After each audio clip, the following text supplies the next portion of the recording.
In this video, we're gonna talk about the oral cavity and then the contents of the oral cavity.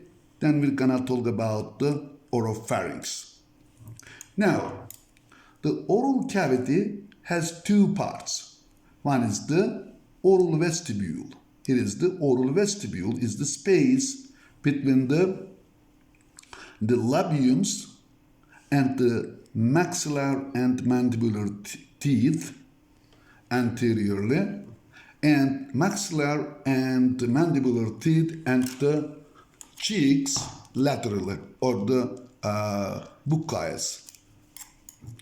Now here is the superior labium, inferior labium. The space between the superior and inferior labiums is the rima oris. Rima oris connects oral cavity to the outside. Here is the part of the oral cavity surrounded by the upper and lower dentinations and the gingiva or the gums surround the oral cavity proper. And oral cavity proper is connected to the oropharynx through the isthmus faucium. This is the isthmus faucium. Here is the roof of the oral cavity. Roof of the oral cavity is formed by the palatine process of the maxilla, horizontal plate of palatine bone, and the soft palate.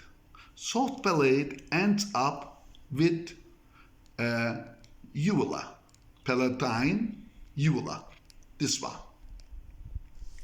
This uvula moves posterior-superiorly when during deglutition or swallowing, and a protrusion of the superior pharyngeal constrictor muscle occurs, which is called passivant tubercle, which comes together with the uvulae and closes up the isthmus pharyngeus. So during swallowing, the food and the drinks do not get into or escape in the nasopharynx. Now let's look at the tongue and the structures we have on it. Here is the median sulcus of the tongue. But before going there, here is the apex of the tongue. Here is the root of the tongue. Here is the body or the corpus of the tongue. And the surface over the apex, body, and root of the tongue is called the dorsum lingua. On the dorsum lingua, we see a median sulcus of the tongue. This median sulcus terminates with a blind foramen. This is called foramen cecum. Foramen cecum. Starting foramen cecum, there is a V-like sulcus, which is called terminal sulcus. The dorsum of the tongue, anterior to the terminal sulcus, is the pars presulcalis, sulcus part of the, or anterior 2/3 of the tongue. Posterior to the terminal sulcus, we have the posterior 1/3 of the tongue. And on the anterior 2/3 of the tongue, we have lingual papillae. We have 4 different types of lingual papillae, which are circumvallate papillae, which are sensitive to the bitter sensation, and they line parallel to the terminal sulcus. And there are also mushroom-like papillae, which are called the Filiform Papillae. They are mostly sensitive to the sweet sensation. And on the posterior and lateral border of the tongue, we have the foliate papillae. Foliate papillae. These are sensitive to salty and sour sensation. Now we have a fourth type of papillae, which are called filiform papillae. Filiform papillae do not contain taste buds, but they contain, or they are very rich in sensory nerve endings. So through this filiform papillae and their sensory nerve endings, we can feel the temperature of the food and the texture, whether it is soft or hard of the food. And also this filiform papillae and their sensory nerve endings can magnify the whatever we take in our mouth by 2 times. So if it is something not chewable, we do not chew it because we can feel that it is harder and not edible. So we do not chew it, so we do not hurt our teeth. Now let's look at the innervation of the tongue. Well, the tongue has three types of innervation. The musculature of the tongue, motor innervation of the tongue, is by hypoglossal nerve. So the hypoglossal nerve innervates the musculature of the tongue or the tongue muscles. Tongue has also taste innervation. The facial nerve, through its chorda tympani, receives taste sensation from the anterior 2/3 of the tongue. Glossopharyngeal nerve receives taste sensation from the posterior 1/3 of the tongue, and the vagus nerve receives taste sensation from the very back of the tongue and around the epiglottis. Now let's look at the GSA, general somatic afferent innervation of the tongue. The lingual nerve, which is a branch to the mandibular nerve, that is a branch to the trigeminal nerve, receives GSA information. GSA information includes the hot, cold sensation or the temperature, pressure, vibration, proprioception, which are received by the lingual nerve. The GSA information or the innervation from the posterior 1/3 of the tongue is received by the glossopharyngeal nerve. And the GSA type information from the very posterior part of the tongue and around the epiglottis, the vagus nerve receives the GSA information. Now let's look at the musculature of the tongue. Now here we're gonna talk about intrinsic musculature of the tongue. This is the superior longitudinal muscle of the tongue. Here is the inferior longitudinal muscle of the tongue. These are the vertical muscles of the tongue. These are the transverse here. These are transverse muscles of the tongue. This is the genioglossus muscle. Look at genioglossus muscle. Genioglossus muscle. This musculature are all innervated by the hypoglossal nerve. Well, these muscles here, they are not tongue muscles, but let's review them. This is the mylohyoid muscle, innervated by the mandibular nerve. And this is innervated by the mandibular nerve, not the hypoglossal nerve. And this is the geniohyoid muscle. geniohyoid muscle. Okay, now let's look at the major salivatory glands in the oral cavity. Look at this one. This is the submandibular gland. This is the sublingual gland.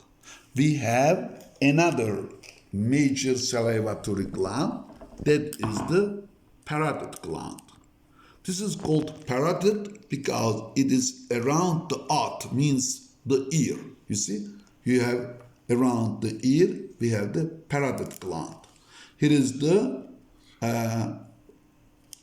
duct of parotid gland, or the parotid duct, which crosses over the masseter muscle and then penetrates the buccal muscle and then empties to the opposite of the oral vestibule,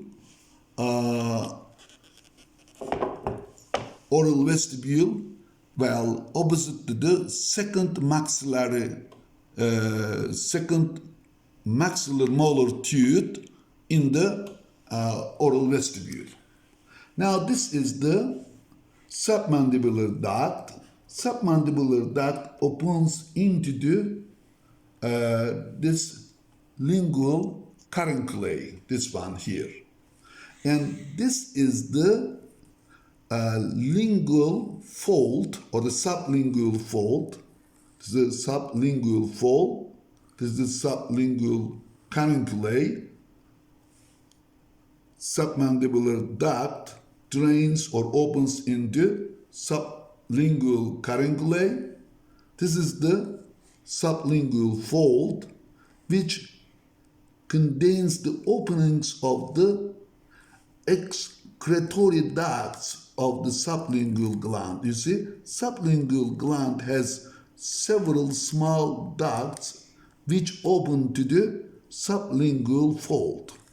But some of the sublingual ducts open into the submandibular duct, and some of the, especially sublingual ducts closer to sublingual carunculae, come together and open the sublingual carunculae. And also remember, the preganglionic parasympathetics innervating these glands, their cell bodies are found in the superior salivatory nucleus. And the preganglionic parasympathetics innervating these glands synapse in the submandibular ganglion. And let's talk about the parasympathetic innervation of this gland. The preganglionic parasympathetics, their cell bodies are found in the inferior salivatory nucleus, and preganglionic parasympathetics travel with the glossopharyngeal nerve, and they synapse in the otic ganglion. Then the postganglionic parasympathetics travel with auriculotemporal nerve and then innervate the parotid gland. Now, for this one, the preganglionic parasympathetics innervating these glands, they, those preganglionic parasympathetic nerve fibers travel with fascial nerve. But they leave the fascial nerve and join the chorda tympani, and then to the lingual nerve. Those preganglionic parasympathetics then leave the lingual nerve and synapse in the submandibular ganglion. We have also palatine glands. These palatine glands are the minor glands. They directly drain into oral cavity proper. This is the oral cavity proper. Here is the oral vestibule. So palatine glands directly drain into oral cavity proper. But the buccal glands, labial glands, they drain into oral vestibule. So, the palatine glands, nasal glands, and the lacrimal glands, their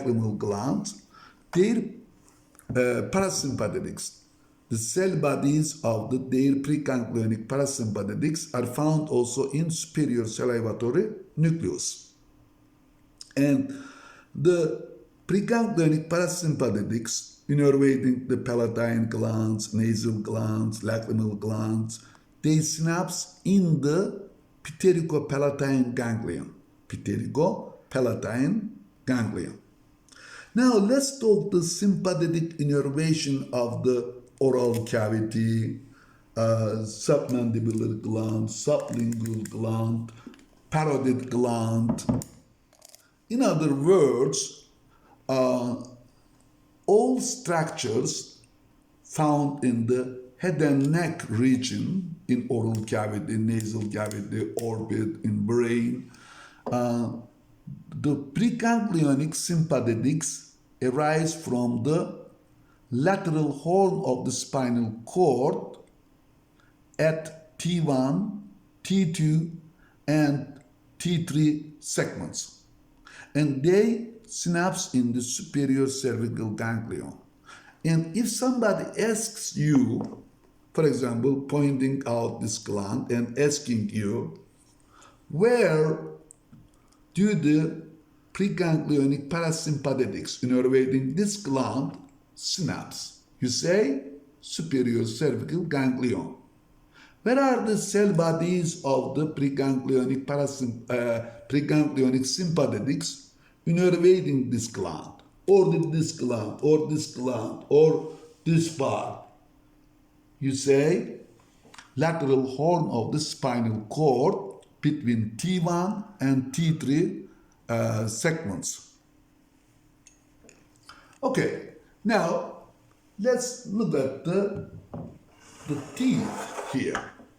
Now we have 4 halves of jaws. This is the lower half of the jaw. There are 2 incisive teeth. This is the central and the lateral.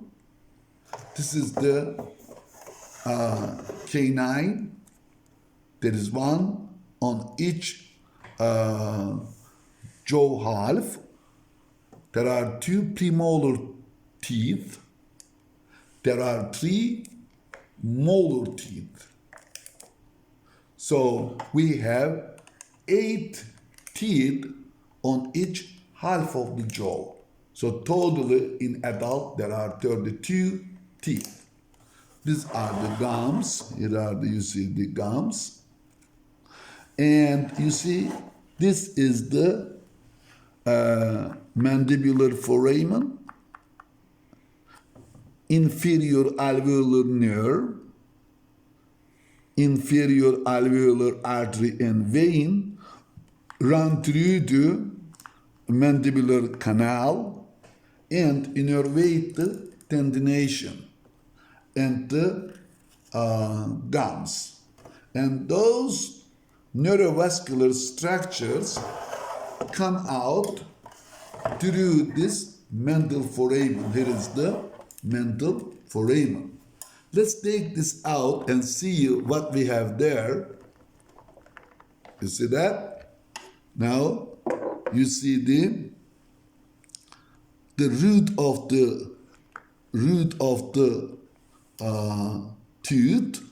Here is the corona of the tooth, and this is the cervix of the tooth here, cervix. And these are the terminal ends of the neurovascular structures supplying and innervating the lower tendination.